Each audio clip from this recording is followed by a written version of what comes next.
Media సోదరులందరూ ధన్యవాదాలు తెలియజేస్తూ మరి నర్సాపేట ఎమ్మెల్యే అడగబాబుని మీడియా కోసం మాట్లాడుతున్నారు. ఇవాళ అసెంబ్లీలో 2 బిల్లులు ప్రవేశపెట్టడం జరిగింది. ఒకటి ఎన్టీఆర్ యూనివర్సిటీ హెల్త్ యూనివర్సిటీ పేరు మార్పు మీద బిల్లు ప్రవేశపెట్టడం జరిగింది. మరి జగన్మోహన్ రెడ్డి హయాంలో ఎన్టీఆర్ హెల్త్ యూనివర్సిటీ పేరును మార్చి వైఎస్ఆర్ హెల్త్ యూనివర్సిటీ అనే పేరు పెట్టడం జరిగింది.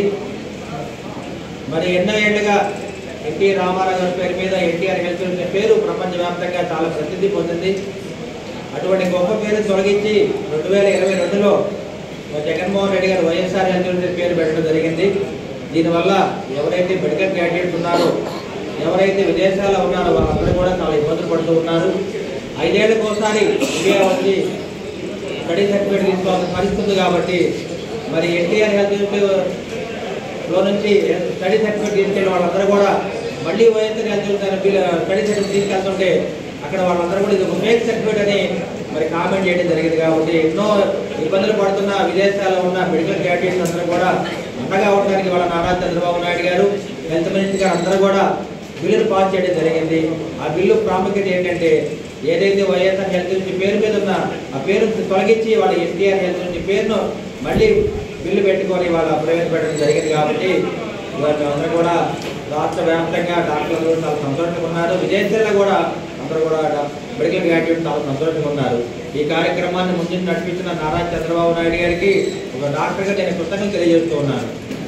అదేవిధంగా రెండో బిల్లు ల్యాండ్ టైటిల్ యాక్ట్, ఏదైతే వైసీపీ ప్రభుత్వం కానీ వైసీపీ అధికారులు అక్రమంగా ప్రవేశపెట్టిన ల్యాండ్ టైటిల్ యాక్ట్ కూడా వాళ్ళ బిల్లు ప్రవేశపెట్టింది, దాన్ని తొలగించడం జరిగింది. ఈ బిల్లు వల్ల నష్టాలు ప్రజలందరూ కూడా చాలా భయపడిపోయారు. ఈ భయంతో జగన్మోహన్ రెడ్డి గారిని మనం 2024 జరిగిన ఎలక్షన్స్లో మరి దూరంగా ఓడించడం జరిగింది. ఇవన్నీ కూడా జగన్మోహన్ రెడ్డి గారు గుర్తుపెట్టుకొని ఒక అవినీతి పరుడు, దుర్మార్గుడు జగన్మోహన్ రెడ్డి ఇటువంటి అక్రమంగా దుర్మార్గం ఆలోచన చేసి ప్రజల్ని ఇబ్బంది పడుతున్న ఇటువంటి ముఖ్యమంత్రి జగన్మోహన్ రెడ్డికి ప్రజలు సరైన రీతిలో బుద్ధి చెప్పారు.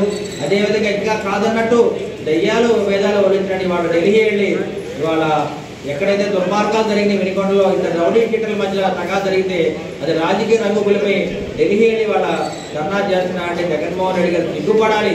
జగన్మోహన్ రెడ్డి గారు మీ వల్ల ఎన్నో కుటుంబాలు ఇవాళ ఆంధ్ర రాష్ట్రంలో నష్టపోయి ఉన్నారు. 30,000 మంది మీద అక్రమంగా కేసులు పెట్టడం జరిగింది.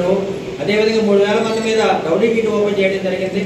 అదేవిధంగా 600 మంది మీద పీడీ యాక్ట్ పెట్టి ఎన్నో కుటుంబాలు నష్టపోయి నువ్వు చేయడం జరిగింది. కాబట్టి జగన్మోహన్ రెడ్డి గారు ఓటమిని జీర్ణించుకోలేక ఇవాళ నువ్వు అక్రమంగా అవినీతిగా ఇవాళ ప్రజల్లోకి వచ్చావు. మళ్ళీ ప్రజాస్వామ్యాన్ని పాడు చేయడానికి ఇవాళ ప్రజలంతా కూడా జనరణ పాలనలో శాంతియుతంగా బతుకుతున్నారు. అటువంటి శాంతియుతాన్ని తొలగించి మరి అబద్ధతా భావన కలిగజేయడానికి ప్రజలకు రావడం జరిగింది. కాబట్టి జగన్మోహన్ రెడ్డి గారికి ఒక్కసారి ముఖ్యమంత్రి అవకాశం ఇచ్చారు.